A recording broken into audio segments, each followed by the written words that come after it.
Did you know the average retirement age in the U.S. for women is 63 and for men it's 65? But the question is, when is the right time for you? When choosing your retirement start date, there is no one-size-fits-all answer. On your way to retirement, there are a few things you should keep in mind. What kind of retirement lifestyle do you want? Your habits and hobbies could determine the amount of money you need. We have folks that, are living on, $2,000 or $3,000 a month and they're completely happy.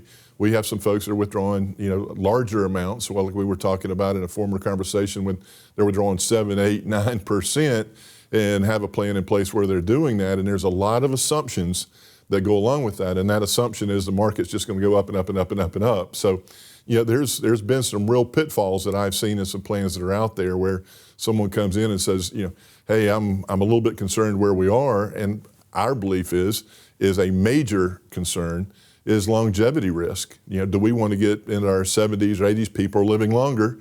Do you want to hit 80, 85 years old and run out of money? The beauty of retirement is that you can do whatever you want to. But something to consider, you will need to work longer to build up your retirement savings. Can you handle the risk of keeping some money in the stock market? There's nothing wrong with having money in the market. Where people make the most mistakes is when they get in and when they get out, or how they get in and how they get out. So that's why it's vitally important to have a true investment plan set up, customized for you and your family, your wants, your desires, your fears. Because the one thing that damages people most in the stock market is buying high because they have the fear of missing out, and selling low because they have the fear of losing. They're already lost, and you sell down, you lock in your losses. So the magic of the market is to buy low and sell high. Get in and get out with more. If you're getting out with less, you have the wrong strategy. So make sure you have the right strategy. And what we've seen in the market, as long as it's a legitimate stock, over time, that stock usually comes back. But once it comes back, or if you have a good gain, the best time to get out of a stock is when you have a big gain. So you're not up until you're out. Get out of the stock with a gain, and then never look back.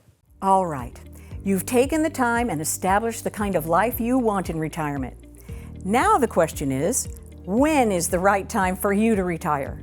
According to a recent survey, the younger investors are, the younger they want to retire. There's some things to consider, though, if you decide to retire before age 65. Well, of course, before 65, that means you're out of the workforce earlier. And you start your retirement earlier. Of course, if you're retiring at the age of 60, 62, we're seeing a lot of that. You could be retired for 30 years. So the pro is a great long retirement. The con is you got to make sure you have your budget and you have your assets set up in position to take you out all the way to 110.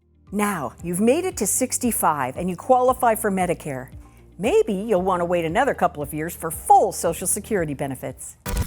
I talk to some people almost every day who don't want to retire. Therefore, they're working to past age 65 to 70 sometimes. The advantages of that, they're not digging into their retirement account because they're still working. The disadvantages are when they decide to retire, one of the things, I'm 55 now, one of the things I've learned as I get older, I can do less. I can still do what I want, but my mind tells me I don't want to do it. So the younger you are, the more you're going to enjoy that travel in retirement. So if you want to travel, the first 10 to 15 years of retirement is when you should do all the fun things because there's no guarantees in life. The day you wake up today could be the last healthy day, so make sure you treat it that way and do everything you want to do when you can do it. Hey, maybe you've got an enjoyable job and you can continue working into your 70s. There are different rules for your retirement money if you decide to wait. I talk to people who are still working past age 70. Now, one of the disadvantages of that is your Social Security is not growing anymore. It stops growing at age 70. It's still there, it's not growing anymore. So if you worked from 65 to 70 to give that money the time to grow, because it grows about 8% per year, your benefit, but once you reach 70, there's no benefit to working anymore unless you like to work. I talk to people almost every day who are happy where they are and don't ever plan on retiring. But if that's not your piece of cake, then retiring at 70 is probably the ultimate goal because you've got the full growth of the Social Security. You probably had a lot more time to build your retirement accounts, and now you can live the dream you always wanted to live in retirement. Sometimes the unexpected happens. If you're forced to retire early, are you prepared for success? Unfortunately, in the world we live in, there's many times where people show up to work and they're told they're not needed anymore. Call that forced retirement. They call it early retirement. It sounds nice. It's not nice. You're being forced out. So the people that are successful are the ones that plan ahead for something like this to happen. That's why we like to get that checklist out and check off all the things that could happen and make sure our plan can sustain that. So the magic here is to start saving for retirement as early as possible and get a plan that you know is going to give you that lifetime income. Therefore, if your boss tells you you're not wanted anymore, you're already set to go. You're ready to hit that finish line and celebrate life. But if you don't have money put aside, that could be the worst time of your life. Whether it's now or later, the best investment you can make is taking an active role in your financial future. Be proactive and get involved with your money. Sit down with the team at Capital Financial Advisory Group and take charge today. They can put you on the right track to retire when you want to and help you make your money last. If you don't have a plan or you want a second opinion, the Certified Fiduciary Planning team at Capital Financial will help bring clarity to your questions and concerns. Also, be sure to like this video and subscribe to our channels for more great content.